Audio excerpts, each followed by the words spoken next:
saya akan mempraktekkan tentang kesiapsiagaan bela negara. Saya akan mempraktekkan pertama olahraga lari dan dilanjutkan dengan chinning up. Sebelum kita memulai olahraga, kita harus melakukan pemanasan agar tidak terjadi insiden yang tidak diinginkan.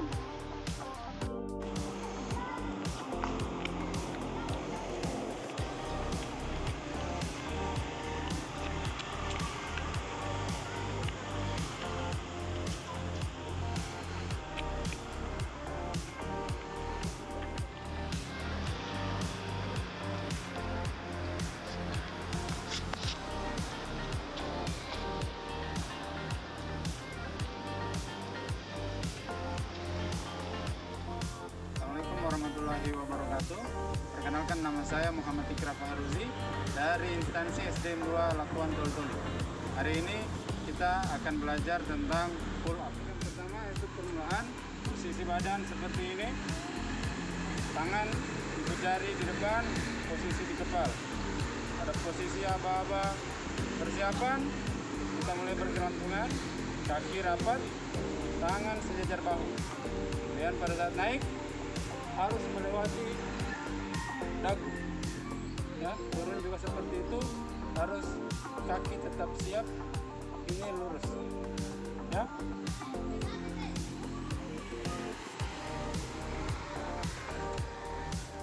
Assalamualaikum warahmatullahi wabarakatuh. Kenalkan, saya adalah Samsudin, asal instansi dari SMP Negeri 5 OGD. Di sini saya akan melanjutkan dari kesiapsiagaan bela negara mengenai kesehatan jasmani. Nah, di sini saya akan mempraktikkan ada dua. Yang pertama adalah kita menggunakan sit up dan yang kedua adalah plank.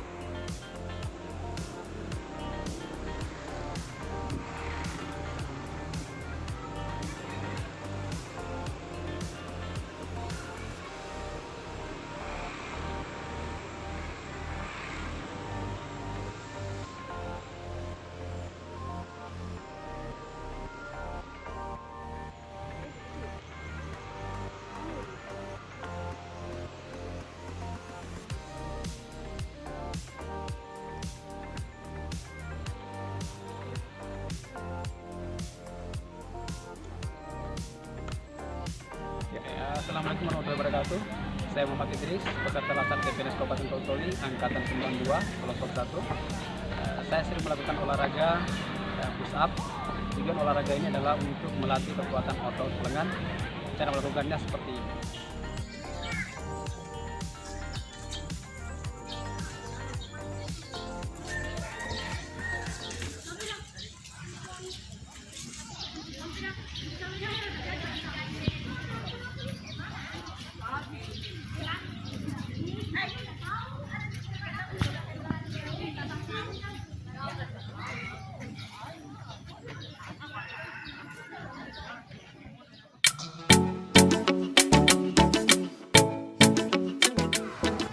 Assalamualaikum warahmatullahi wabarakatuh. Saya Juliana, golongan 3A, angkatan 92, asal instansi SMP Negeri 5 OGD. Baik, hari ini saya akan mempraktikkan PBB. Selamat menyaksikan. Siap, gerak, istirahat di tempat, gerak, siap, gerak, hormat, gerak, tegap, gerak, balik kanan, gerak, balik kanan, gerak, hadap kiri, gerak, hadap kanan, gerak, serong kiri, gerak, serong kanan, gerak. Assalamualaikum warahmatullahi wabarakatuh. Saya Linda, peserta Latsar CPNS angkatan 92 Kabupaten Toli-Toli, kelompok 1. Di sini saya akan melanjutkan gerakan-gerakan dasar latihan PBB. Hormat, gerak, tegap, gerak, maju, jalan,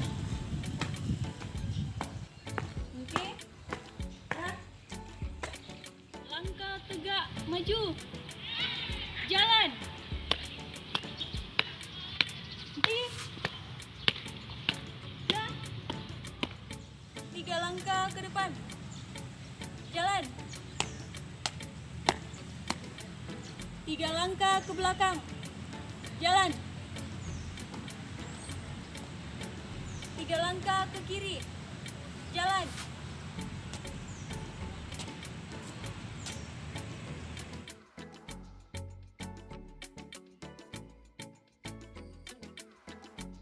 Teman-teman, di video kali ini kami akan menampilkan kesiapsiagaan bela negara keprotokolan yang diatur dalam Undang-Undang Nomor 9 Tahun 2010. Hai teman-teman, nama saya Sartia Ekawati Fatia.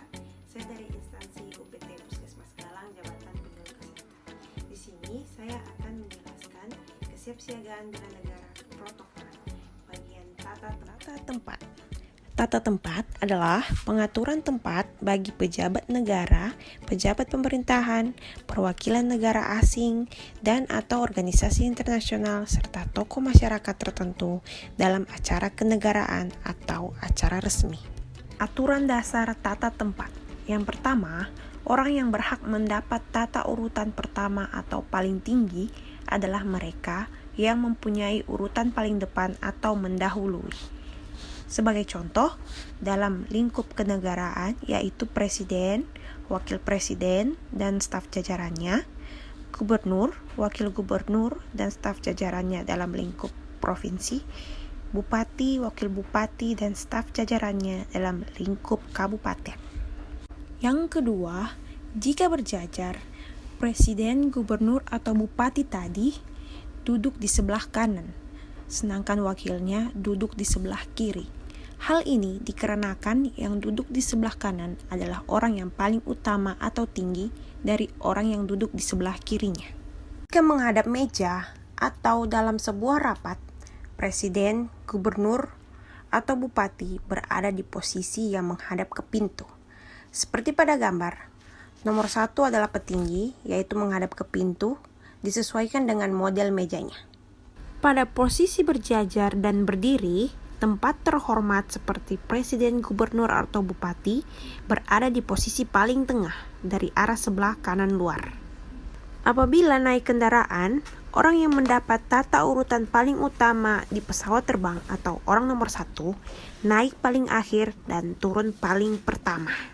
Nah, pada kesimpulannya, aturan dasar tata tempat yang telah kita bahas bersama mengandung unsur tentang siapa yang berhak didahulukan dan siapa yang berhak mendapat prioritas. Assalamualaikum warahmatullahi wabarakatuh. Perkenalkan, nama saya Andi Marlina dari instansi Rumah Sakit Umum Daerah Mokopido Toli-Toli.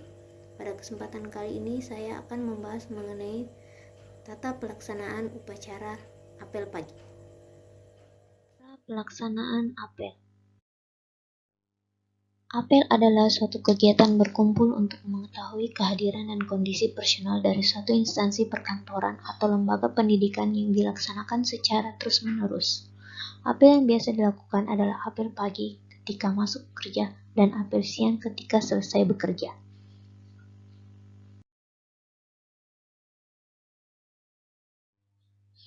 Tata urutan pelaksanaan apel. Yang pertama, barisan dipimpin dan disiapkan oleh pemimpin barisan setelah lurus dan dirapikan. Selanjutnya berdiri di samping kanan barisan. Setelah pembina apel berdiri di tengah berhadapan dengan barisan dan pembina apel mengucapkan, apel pagi dimulai. Maka pimpinan barisan langsung menyampaikan penghormatan umum kepada pembina apel. Hormat, krak. Dan kemudian pembina barisan bersama dengan seluruh peserta apel memberikan penghormatan.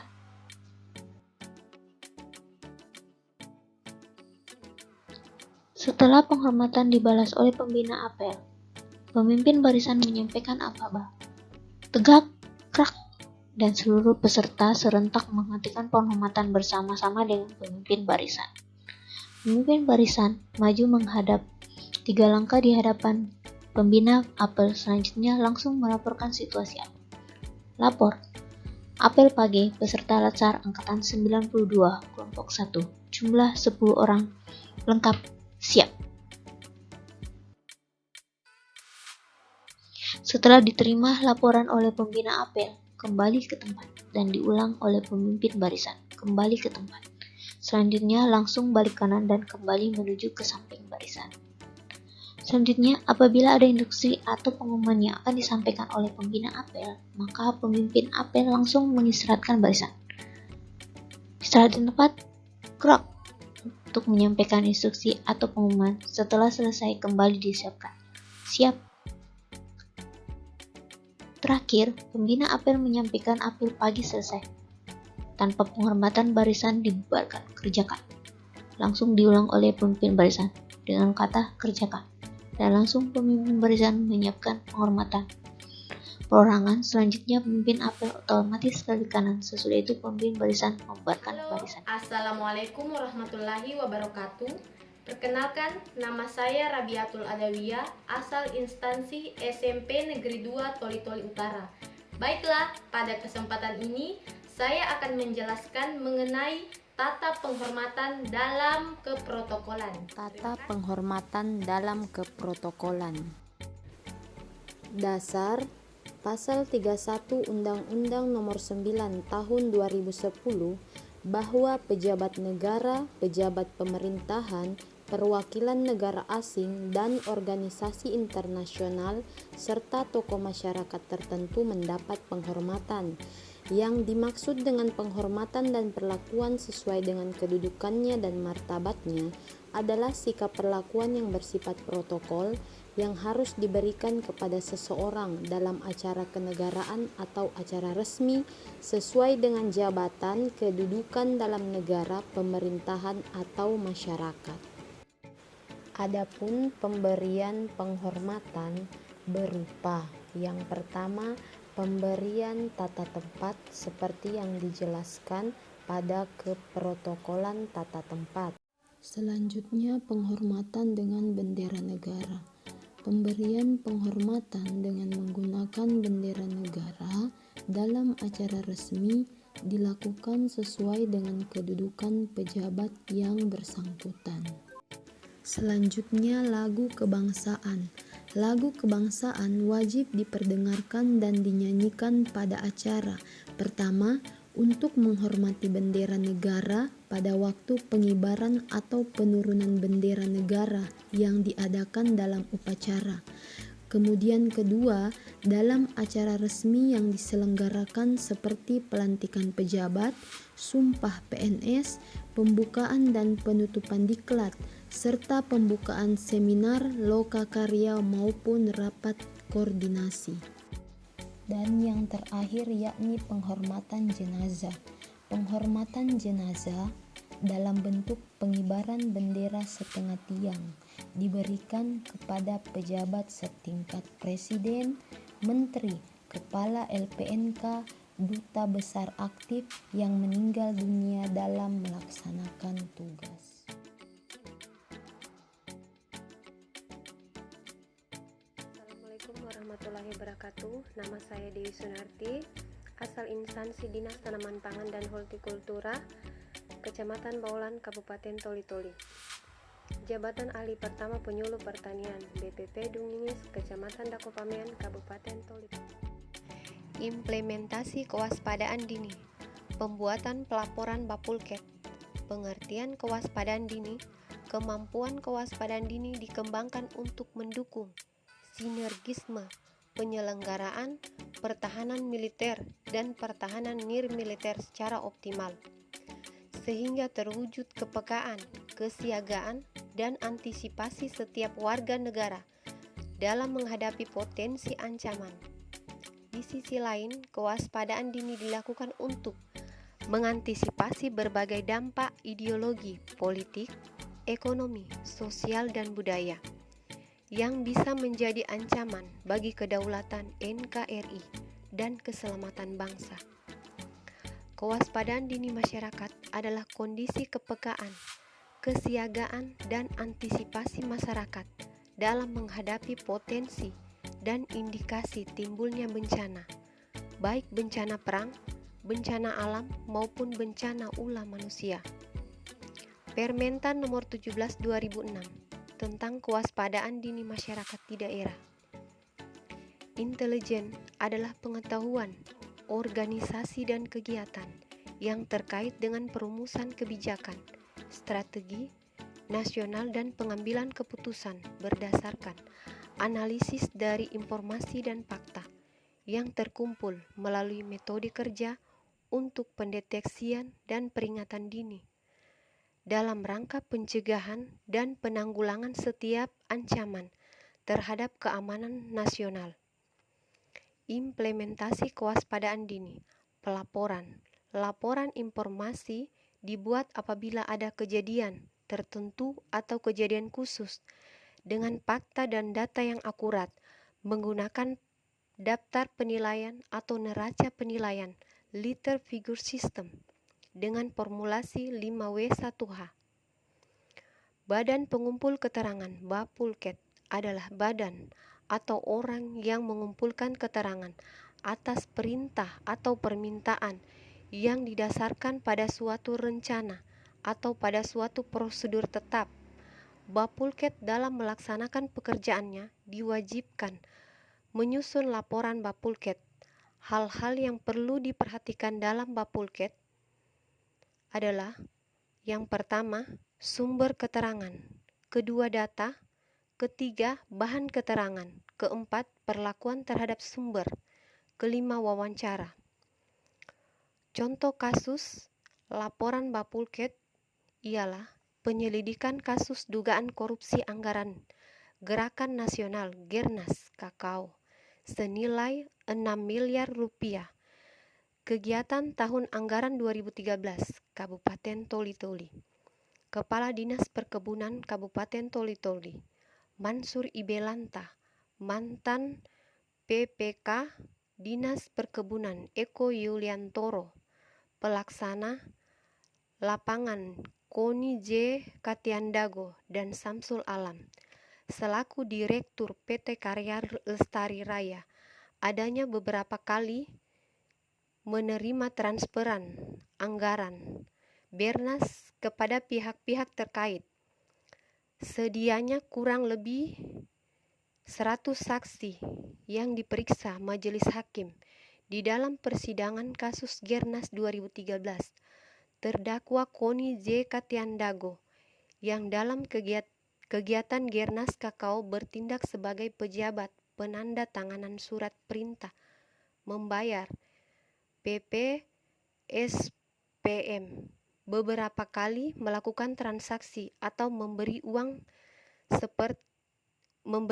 seperti kepada terdakwa Eko Juliantoro mentransfer ke rekening saksi Endang atau istri dari terdakwa Mansur Ibelanta melalui anak mantunya, dan memberi uang kepada bupati dengan cara menitip ke mantan istri Bupati Toli-Toli. Demikian pemaparan dari saya, terima kasih.